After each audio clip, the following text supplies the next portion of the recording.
Good morning and welcome, friends. Please silence your phones. This lodge, as well as many others, meet today all around the world. The collective effort means that it is a united effort and it has tremendous strength. We meet at 11 a.m. every Sunday for the presentation of a topic by a student of Theosophy, which is followed by questions and answers. Today's talk is on those who know, and next week's will be genius. All of the United Lodges are guided by the Declaration, which states that each lodge is independent in its devotion to the cause of Theosophy without professing attachment to any Theosophical organization. It is loyal to the great founders of the Theosophical movement, but does not concern itself with dissensions or differences of individual opinion. The work it has on hand and the end it keeps in view are too absorbing and too lofty to leave it the time or inclination to take part in side issues. That work and that end is the dissemination of the fundamental principles of the philosophy of Theosophy and the exemplification in practice of those principles through a truer realization of the self, a profounder conviction of universal brotherhood. It holds that the unassailable basis for union among Theosophies, wherever and however situated, is similarity, aim, purpose, and teaching, and therefore has neither constitution, bylaws, nor officers, the sole bond between its associates being that basis. And it aims to disseminate this idea among Theosophists in the furtherance of unity. It regards as Theosophists all those who are engaged in the true service of humanity without distinction of race, creed, sex, condition, or organization, and it welcomes to its association all those who are in accord with its declared purposes and who desire to fit themselves by study and otherwise to be the better able to help and teach others. The true Theosophies belong to no cult or sect, yet belongs to each and all. Today's reading comes from the Bhagavad Gita. Arjuna. What of Keshava is a description of that wise and devoted man who is fixed in contemplation and confirmed in spiritual knowledge. What may such a sage declare? Where may he dwell? Does he move and act like other men? Krishna. A man is said to be confirmed in spiritual knowledge when he forsaketh every desire which entereth into his heart, and of himself is happy and content in the self through the self. His mind is undisturbed in adversity, he is happy and contented in prosperity, and he is a stranger to anxiety, fear, and anger. Such a man is called a Muni, when in every condition he receives each event, whether favorable or unfavorable, with an equal mind, which neither likes nor dislikes, his wisdom is established, and having met good or evil, neither rejoiceth at the one nor is cast down by the other. He is confirmed in spiritual knowledge when, like the tortoise, he can draw in all his senses and restrain them from their wonted purposes. The hungry man loseth sight of every other object but the gratification of his appetite, and when he is become acquainted with the Supreme, he loseth all taste for objects of whatever kind. The tumultuous senses and organs hurry away by force the heart, even of the wise man who striveth after perfection. Let a man restraining all these remain in devotion at rest in me, his true self, for he who hath his senses and organs in control possesses a spiritual knowledge. And now today's talk, those who know.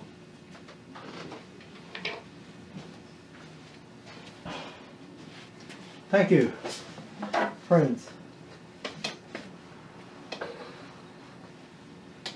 He who hath his senses and organs in control possesses spiritual knowledge. We just heard the reader from the Bhagavad Gita state.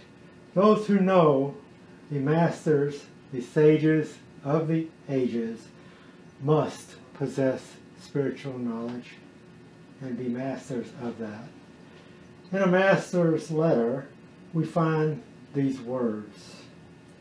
How few of the many pilgrims who have to start without a chart or compass on that shoreless ocean of occultism reach the wished-for land. Believe me, faithful friend, nothing short of full confidence in us, in our good motives, if not in our wisdom, in our foresight, if not omniscience, which is not to be found on this earth, can help one to cross over from one's land of dream and fiction to our truth land, the region of stern reality and fact. Trust is a spiritual touchstone.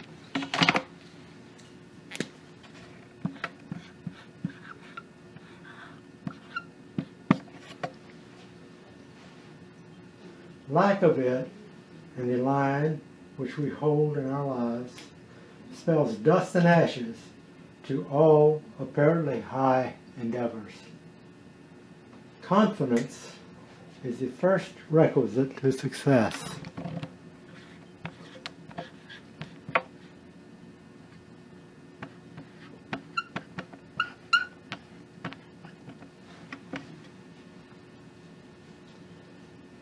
Trust in the law, in our own imperishable natures, trust that justice does rule, certainty in our ability to learn, to grow, to perform, to find answers to our problems.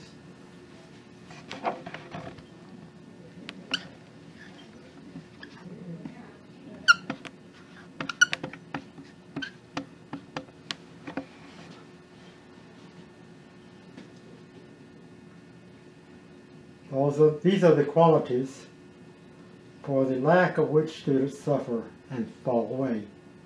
To join the swelling ranks of the disillusioned and to die a spiritual death that is more bitter and more truly death than mere physical dying ever was or ever could be. The curse of our age is suspicion.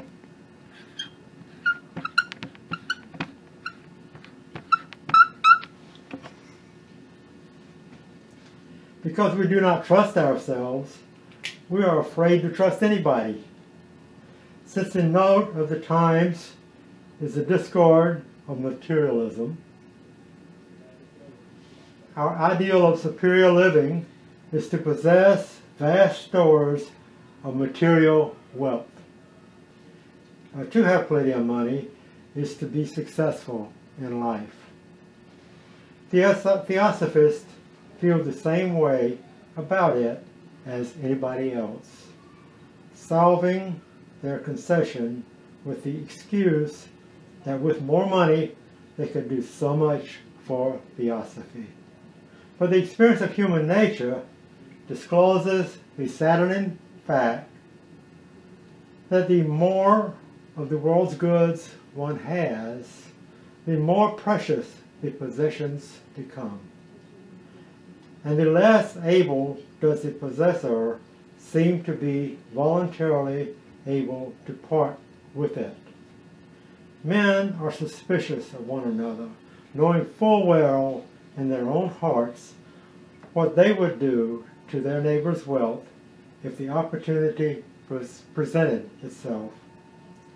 Conditions have actually reached to a point where one cannot perform an altruistic service without rousing the certainty in the mind of many that an ulterior motive, ulterior purpose is intended. If a Buddha should walk the streets today performing miracles and healing the afflicted, he would be suspected of doing it for gain, or else it would be said he is advertising something. The student of Theosophy who would climb the wall of theory and uncertainty has not only to stand firmly against the roaring torrent of materialism, he has in fact to make progress against it. He has to do more than to believe in altruism. He has to become altruistic and keep doggedly on in this direction, even though all the world believes him to be a fool. Confidence is the only hard-won quality that will avail under these conditions. This confidence is not to be come by as a result of belief or blind faith. It is the result of reasoned faith.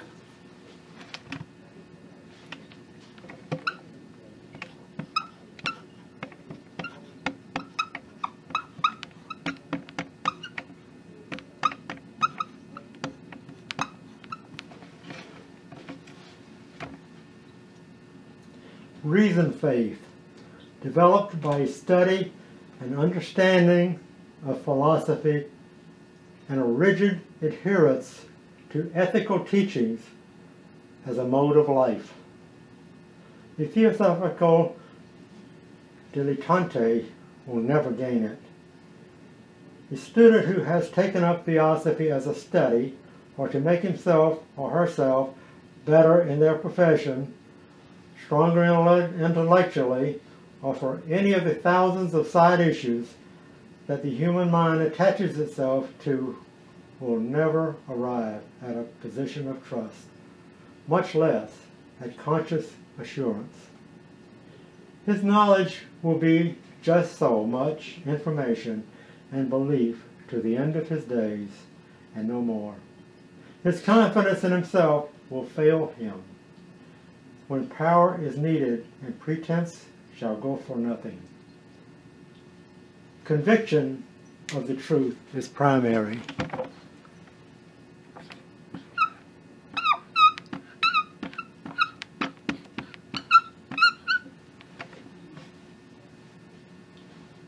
Theosophical ideas is the first requisite for the true self-confidence.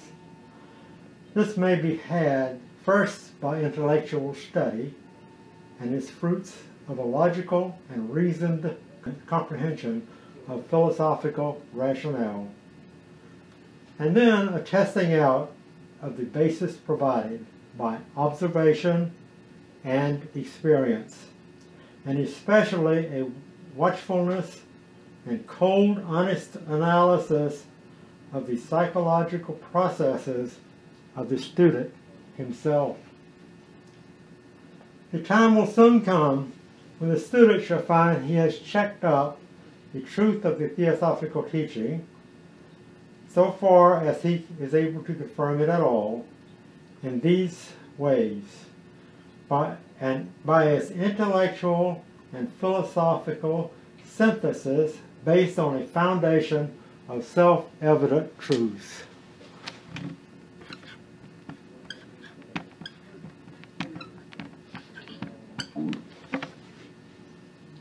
By application of the teaching to the affairs of daily life, and most of all as one's own intimate interior experience justifies the idea that psychology is an exact science and that theosophy includes it.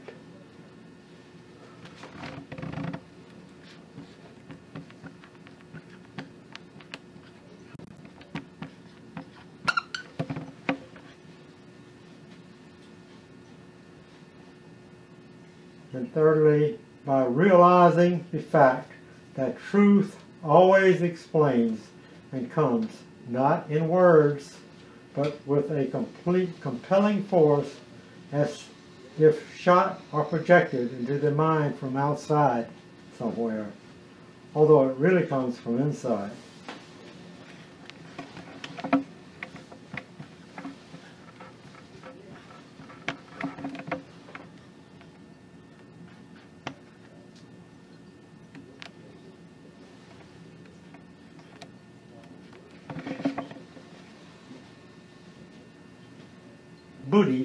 Buddhi expresses itself in terms of conviction.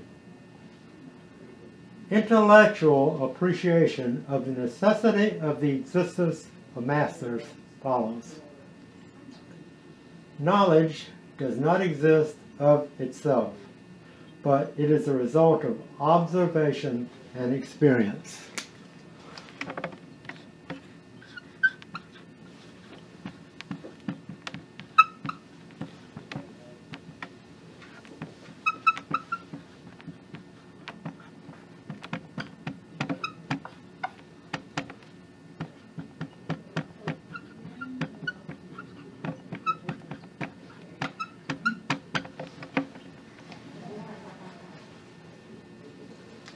There must be beings who have made the observations and recorded the experience.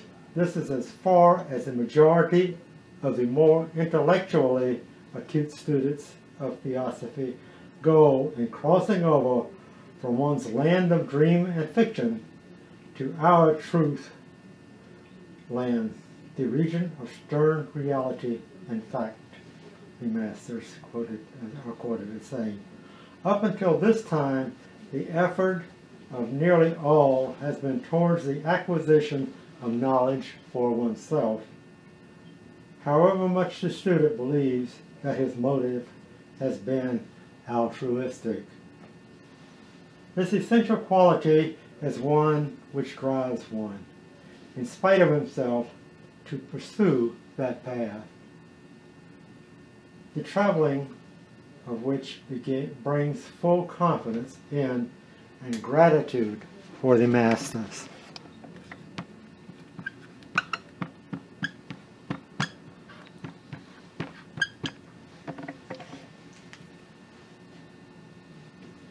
For this emotion that one hears and even sees expressed by students of Theosophy when masters are mentioned is not gratitude. Neither can it be called intelligent.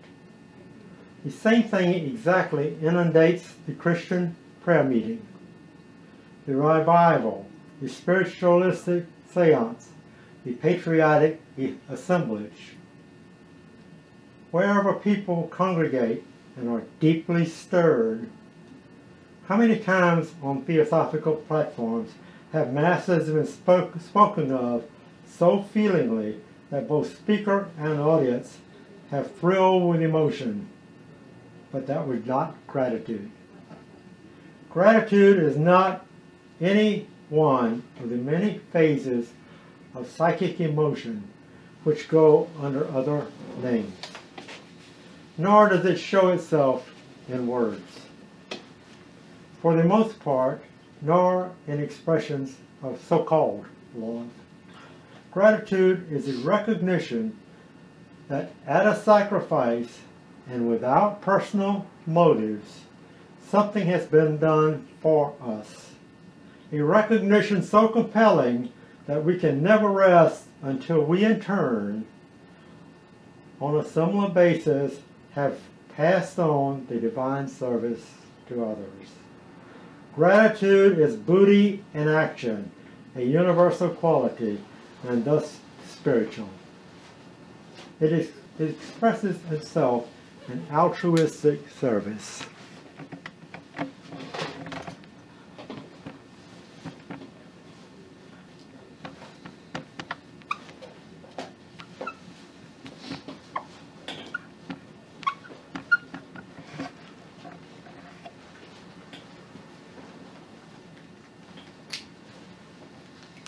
In work for and as masters, who are the universal servants in nature.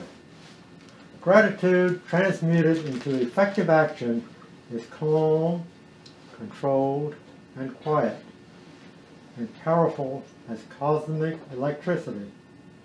Indeed, it is Fohat stepped down and applied to the work in hand, for Fohat is an intelligent force.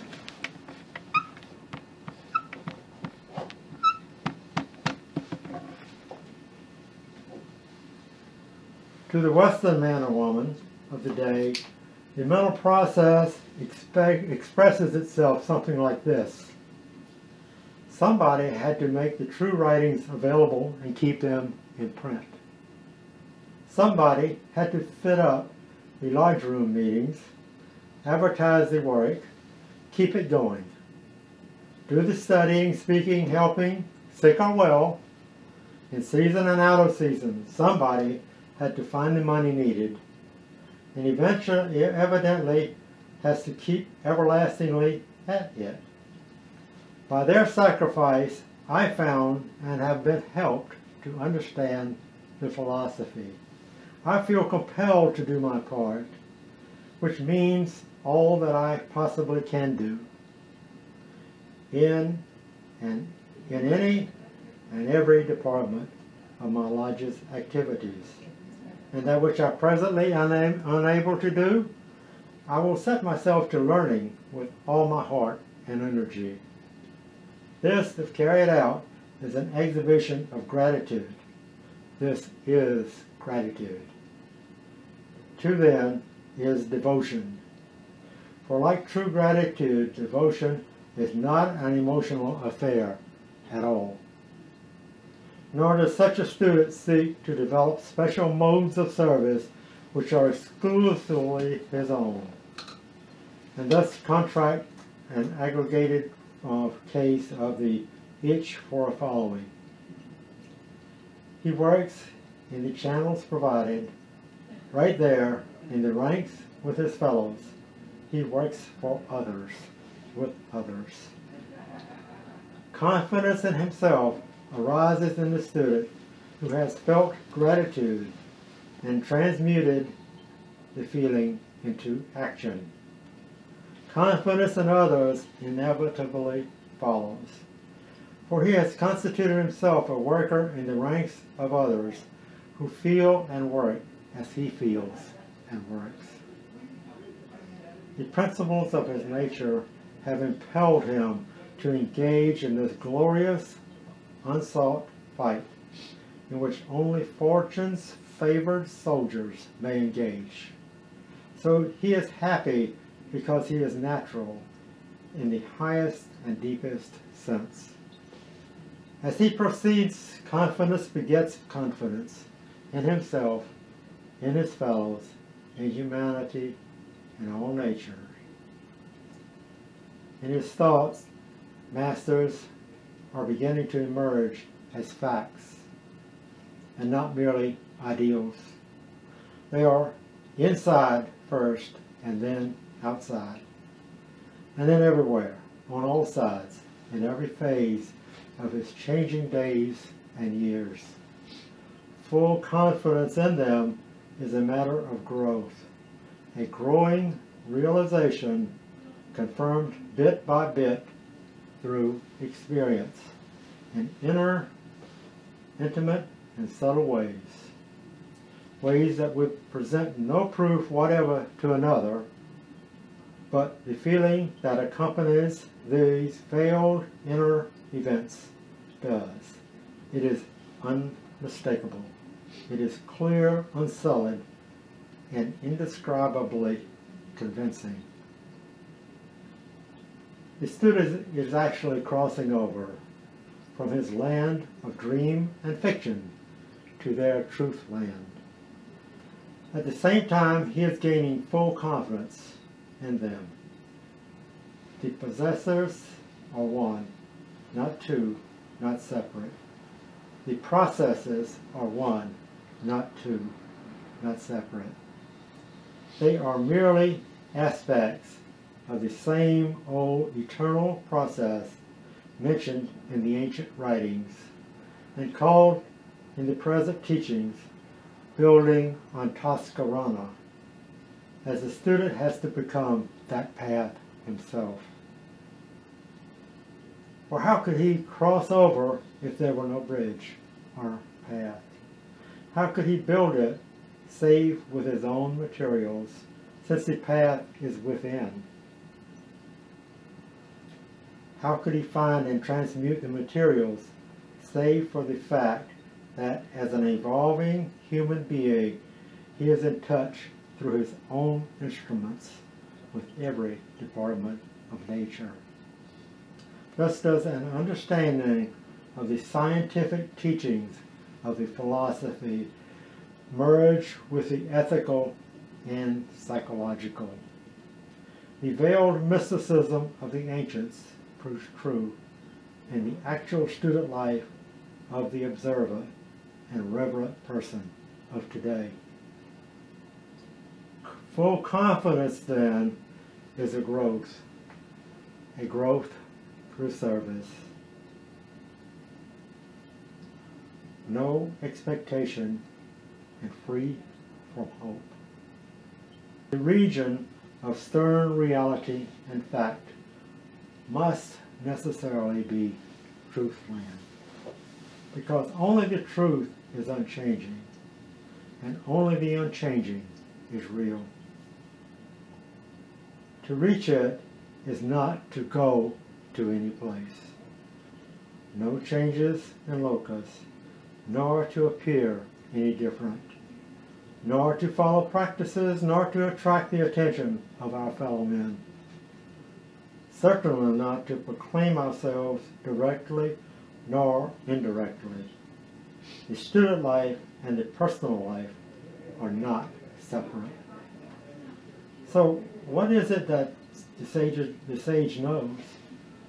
The sage knows that all the acts of nature are necessary acts. That the need for sentient existence called all beings into form. That man's mistaken actions are his needless actions. That it is unnecessary actions which bind the man. The wise man engages only in necessary action. That it is the soul's need which forces on its evolution, whether by tragedy or joy. That the soul's need of rest is maker of Devachan. That the soul's need of chastisement is maker of hell. That the soul's need calls him forth to birth again and again. That the needs of others may alone be known by the man who understands the whole purpose of nature. That the need of fulfilling one's whole duty to nature and mankind is the highest incentive to perfection. That the need which calls it forth is the spiritual essence of service. A master in coaching his pupil stated, quote, "Your progress is clogged by your indifference to duty. There can be no relations between us unless you disembody your desires and spiritualize every thought. Imprison thoughts when they wander, and live to teach the lessons so often inculcated in your higher self. Help your fellow beings to better comprehend the capabilities of the inner living self. By the known laws of attraction and repulsion, illustrate to them the impossibility of a higher life on earth for any but clean souls. There can be no mutuality of thought between clean and unclean natures, and the only hope of advancement is by casting off the latter and enveloping the real self in the shelter of noble thoughts.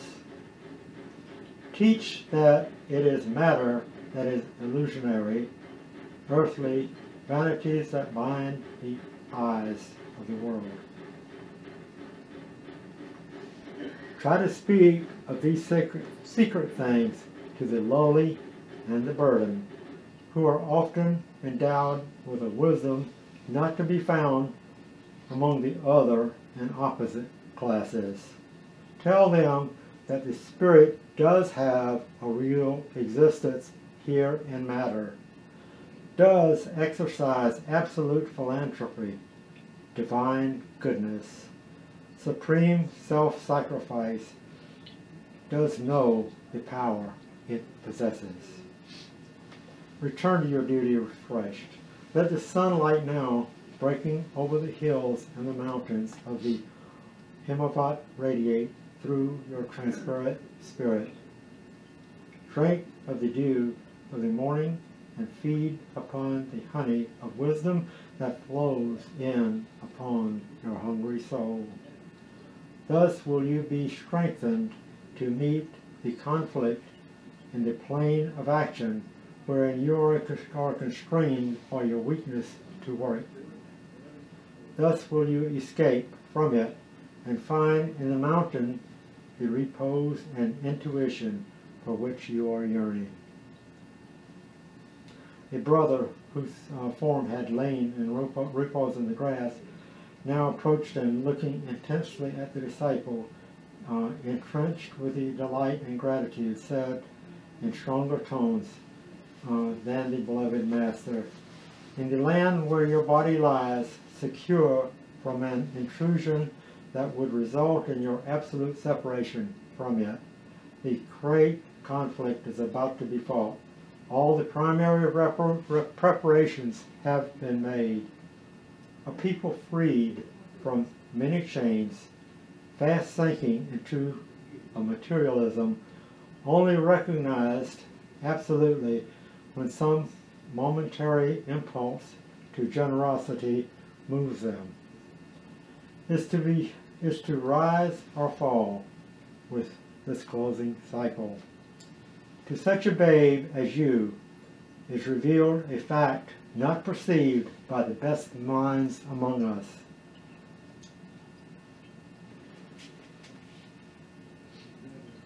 Go back there to work. Obey the impulse to throw aside every barrier, to do away with subterfuges deemed best for the personality, and go the rugged way, lone and alone. In the time of greatest need, we will comfort you, say the masters, and send the comforter to those whose karma leads them to do battle in the same field. To you, the sustaining force of our fraternity will be contributed so long as the battle is waged for the race, the conquered rescued from their low estate, and the light of the Logos offered to everyone who walks in the night of earth. Life without guide and compass. Then there was silence. The beloved master, touching the speaker's uplifted head, said in softest accents, "Go now, if you love me, keep these commands." The lessons we get from this: the path of wisdom is the path of duty. They are not separate roads, as many erroneously conclude. Men fail to associate wisdom with duty. They consider them as a part. The disciple performs the action or duty, and in so doing finds wisdom. There is in each incarnation but one birth, one life, one death. It is folly to duplicate these by persistent regrets for the past, by present cowardice, or fear of the future. There is no time. It is eternities now that man mistakes for past, present, and future. The soul of man is a tangible proof to his bodily senses that he is immortal. The existence of soul is not susceptible of proof on any but its own plane. Compromise in the service of the weak. The starving must have food suited to the limitations of the irritated system, but be thou firm in thine own place of duty. Liberate thyself from evil actions by good actions. The man accustomed to actions cannot at once become a muni. He must work out his action-impelling qualities, and thus he transforms them into higher energies. Meditation is but a name to the bewildered. The word is not understood until it is translated by the hungry spirit. Fight the unknown force within you. It is evil. The good that is in you is written without and is apparent. There is no vacillation in the mind of the initiated. Half knowledge is the pitfall of the student. Wait in the morning for inspiration, at noon for guidance, and in the evening for a full understanding of the road thou hast traveled. There is a real affiliation as well as an occult connection existing between the seven principles in man, and we have separate talks on the sevenfold principles of man, and the seven classes of minerals under the earth.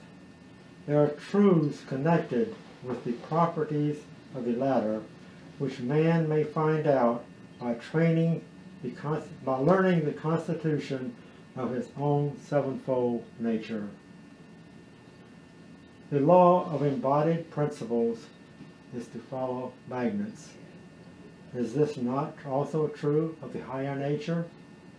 We draw to us the attention of the Mahatma by a purified heart and a right development of will. From his heights he sees the valleys below and reaches out to give to him who is straining every faculty to receive. When you re-enter the world of mortals again, let it be without the three disqualifications for enlightenment: fear, passion, selfishness.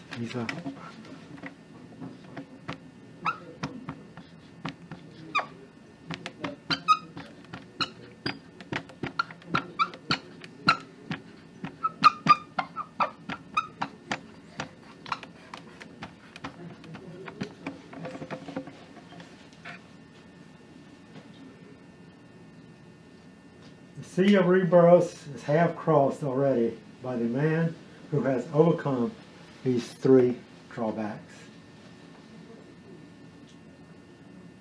Meat for the thoughtless, wine for the weak, but devotion for him who has overcome the appetites. Be the Lord of self. To be the Lord of self is to be selfless, a condition of perfect tranquility. The divine quality is charity.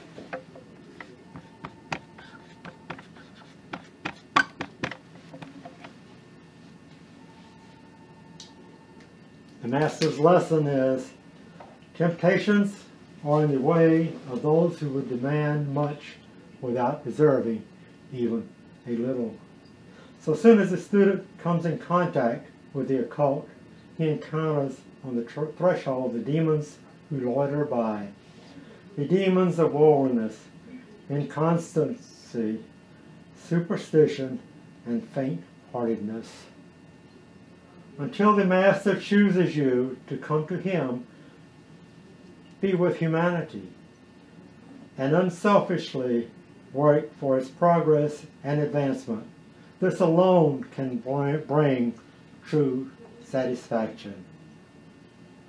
Knowledge increases in proportion to its use. That is, the more we teach, the more we learn. Therefore, seeker after truth, with the faith of a little child and the will of an initiate, give of your store to him who hath not wherewithal to comfort him on his journey.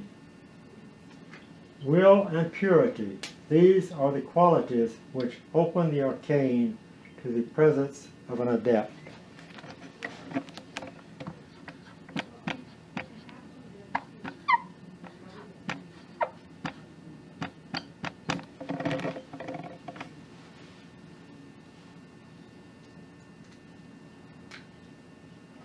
Mere enthusiastic regard has no effect.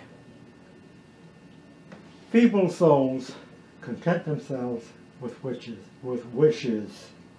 Great ones have wills. Slay ambition. It is a deadly and cowardly foe whose power over you is augmented by the approbation of others. It is karma that sends you into the world to which you come alone, that leaves you alone in it, and which takes you out of it alone. The law of karma is a law of conservation of energy on the moral and spiritual planes of nature. Duty is a river that flows through life. Its tide is silvery to those who are on it, but threatening to those who approach it seldom. Seek to recover your soul.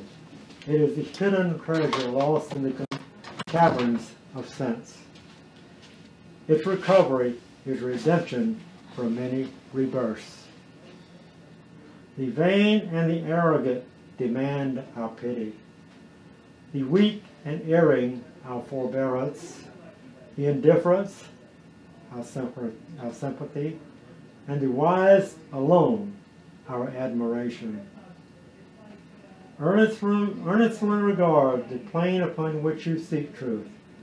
Do not expect to secure soul knowledge through the avenues of the senses. The clue to many of the great mysteries of life is to be found in reincarnation. It is the only possible solution of the enigmas of existence, and there are separate talks on reincarnation. The rule of the Mahatma is to approach everyone where there exists even only the slightest glimmer of the true light within him. None are left to perish who desire to be succored. The conflict of intuition against intellect has covered mankind in the crumbling ruin of despair. Man will never surrender himself to be the permanent vehicle of any set of ideas unless it completely satisfies the whole of his nature.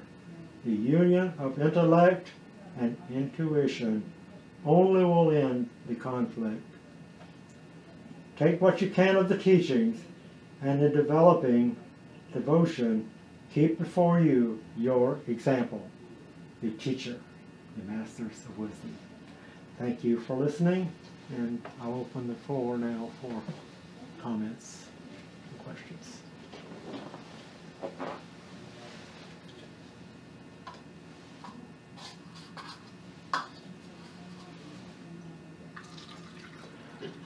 All this seems so perfectly clear and simple.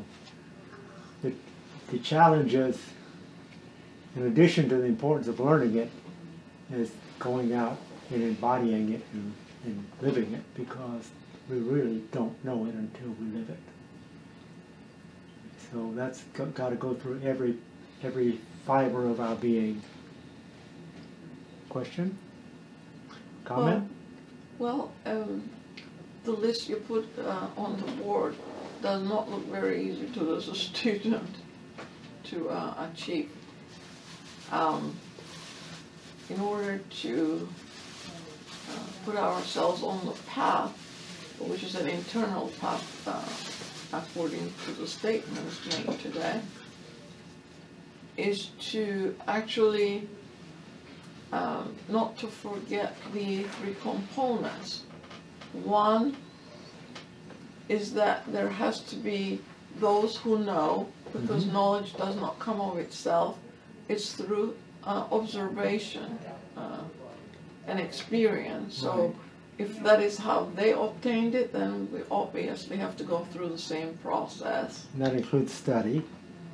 The study, assimilation, dissemination of the knowledge as we found it, and living it is what you listed.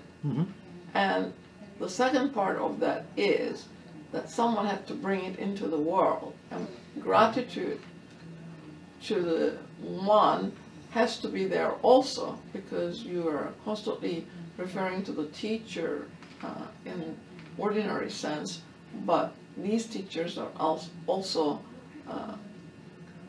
are owed gratitude. And the third, of course, is the philosophy itself. These teachers are owed the highest gratitude. We don't see them daily. Go ahead. Well, owed gratitude is this list you have put on the board.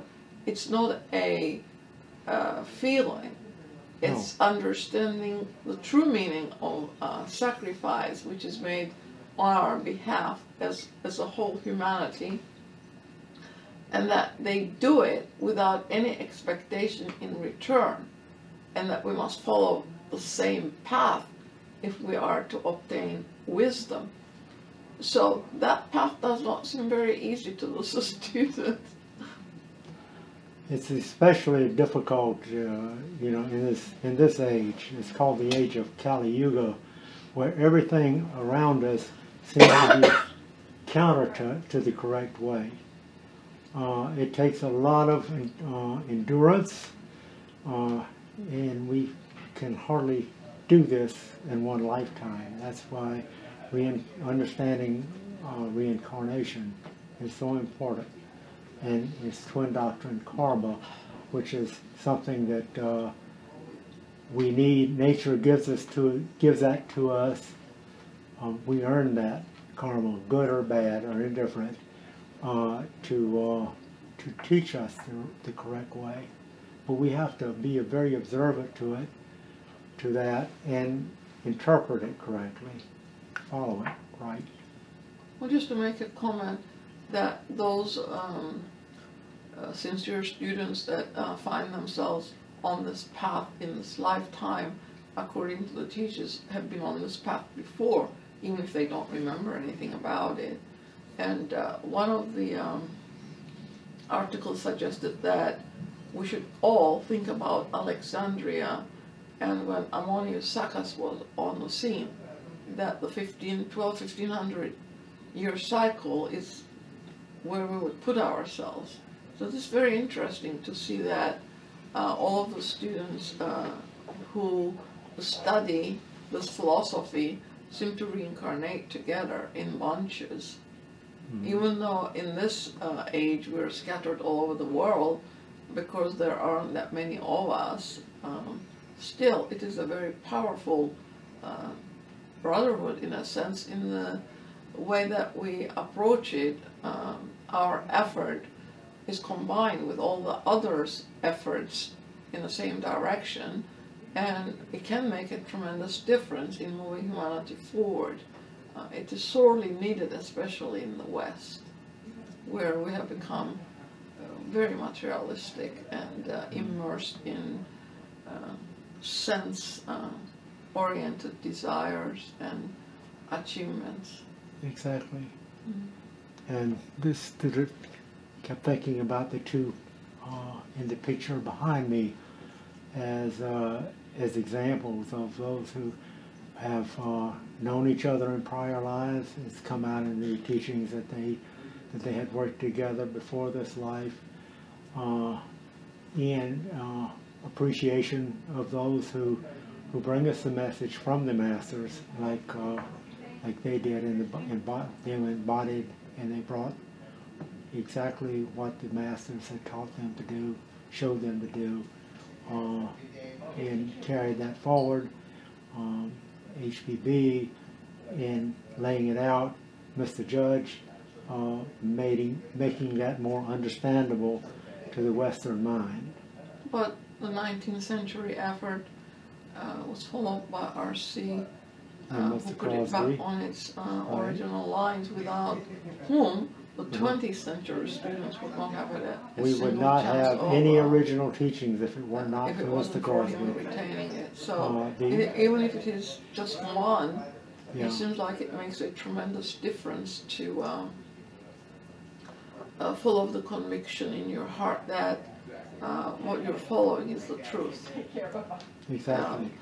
That all the pressure from society, family, friends, and culture ought not to move us in the opposite direction, that we need to learn to stand and be firm about it, that not be swayed back and forth by the pressure of friends and family. Mm-hmm. Yeah, it came out in this compilation that we've got to keep in mind where the other person is, to do our best to influence them in the correct direction, understand that doing our duty is what we have to do, and it's dangerous to do the other's duty, which is no excuse for not trying to help them out as much best we can. But, you know, they have to do their own duty. Well, I think a lot of us don't know what duty is. Try to influence them. A lot of us don't know what duty is because in your talk you said that the wise men know what to do. They Yes. only do what is necessary. We think all the things that we do is necessary, which is the giveaway clue. Mm-hmm. That if we learned our duty, we would only do necessities. And Mr. Judge says that if you do the necessities for today, the necessities of tomorrow will of itself follow.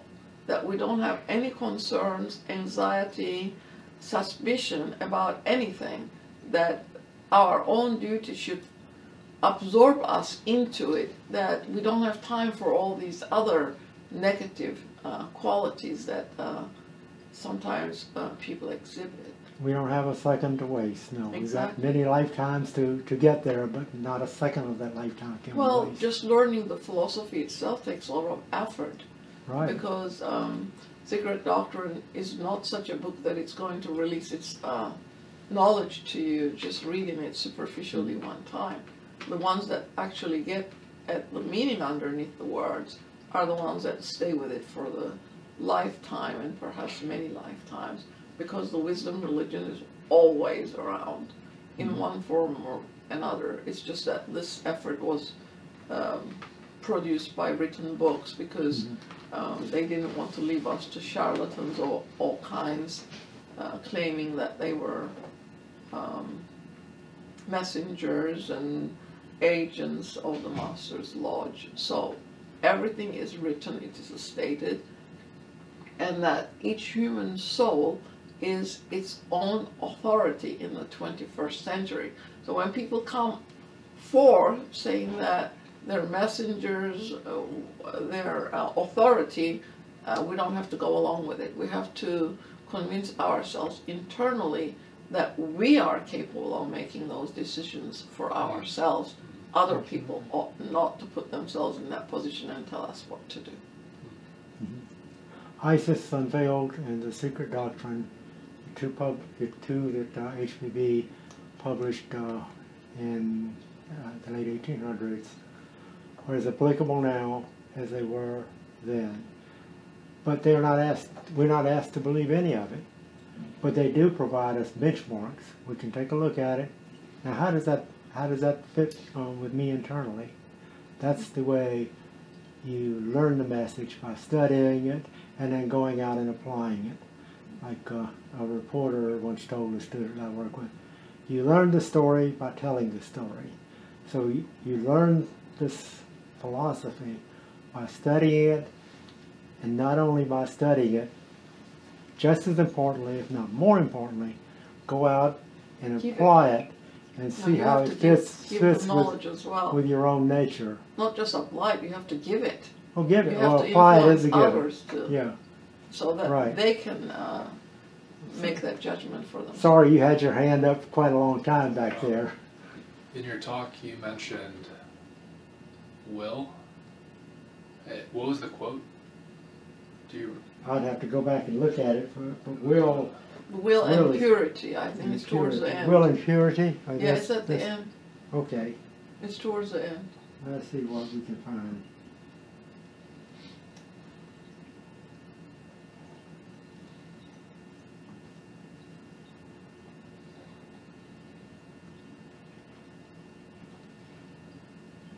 You said that just thinking about it and that you're going to do it, to them, to this lodge, does not matter. It's the action based on purity and will that matters. Yeah, you're summarizing this quote right here. Will and purity, these are the qualities which open the arcane to the presence of an adept. Mere enthusiastic regard has no effect. And it takes a tremendous amount of willpower to stay with that. We have so many temptations to vary from the pure life. Disruption. So if we, that's where we have to be so for the future of ourselves and all of humanity, really. Yeah, whatever we can do, we do. Absolutely. And we don't worry about it. They say just take care of your duty today, and tomorrow will take care of itself. Yeah, there's a quote, take care of tomorrow, right? Today. The tomorrow, do your duty today. Do your today. Tomorrow will take care of itself. Tomorrow will take care of itself. Kind of thing like that. There's many variations of words, but it boils down to that. Yeah, absolutely. But duty does not mean that you don't do your duty to your family, to your children, to your community. You kind of expand it, I think, in larger circles as you're able to do. Absolutely. Because I think it's in the key, somebody asked HPB, does that mean we just drop our families and in the service of Theosophy? And she said, absolutely not. That is your duty, to take care of your family first. Which is very difficult to keep in mind at all times, because very frequently we are in situations, in fact we almost always are, where we are dealing with those who seem to have little concept of the teachings. Internally, everybody knows these teachings. It's within all of us, but it is so dormant until it's very difficult sometimes to deal with our family and friends and others, and we have to keep trying to go to their level, but to maintain ourselves. Yeah, the sanctity of your own system, your own conviction, your own trust in the philosophy, and they always, tell us to be patient. That it comes to us. The reward will come eventually. It's just like when you least expect it, it is stated, it comes. So when you sit for even meditation, don't expect anything or have any hope that something is going to happen to you. But your aim is to reach that quietude within yourself, with no expectation or hope, that you be able to internally imbibe your own soul without being pulled in different directions by the lower mind, because it jumps all over the place. So it takes many, many years just to achieve that stage where the lower mind does not interfere with your process of trying to transcend the earth field. And at first, it's everywhere. Right. Yeah. And you got to also remember that aphorisms that you must try to get past your insatiable desire to live on the earth. Yeah, the modifications of the mind is what we're trying to control, because that's exactly what it does. When you put your mind on one thing, it flips to something else. Right. It doesn't allow you to kind of maintain that focused attention on whatever it is that you bring to the viewpoint for understanding whatever it is that you're trying to understand. But it's just a natural process, because this is the stage we have achieved. This is the fifth root, or fifth sub of the fifth root. This is the monastic age for humanity. But unfortunately, she says, we're so enmeshed in substance that we're having difficulty growing out of it.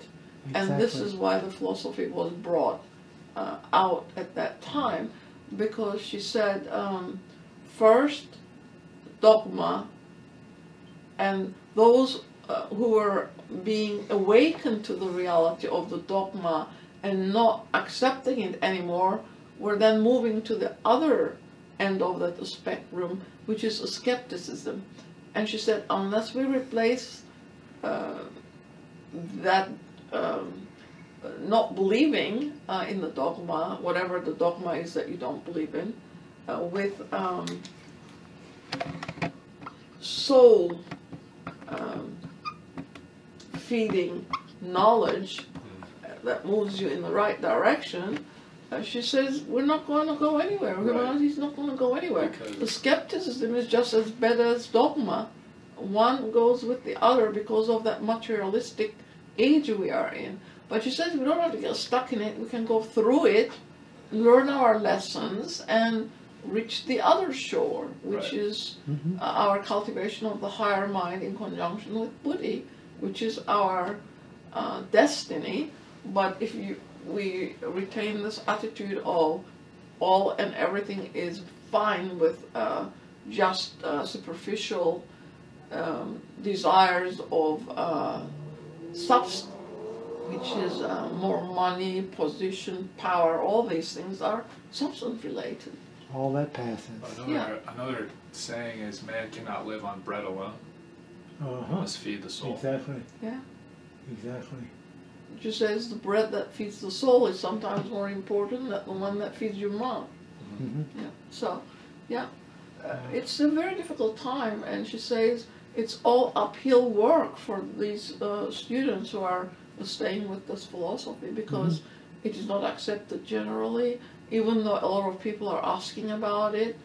To stay with it, it requires focus, effort, constant diligence, and plain old will. Willpower, really. Right. The will that is part of that inner conviction based on knowledge has to be part of it, or we will never get anywhere without it. Yes, we have to. The idea of staying in balance, especially in this material world, realizing that all that passes. The only thing that really matters, I think, truly matters, is inner growth, which really is it comes out of service to humanity, and trying to understand and imbibe the laws of nature. Thank you for joining us. I think, did you have another comment? No. Okay. Next week's talk is on, next week's subject is genius. Thank you very much for joining us.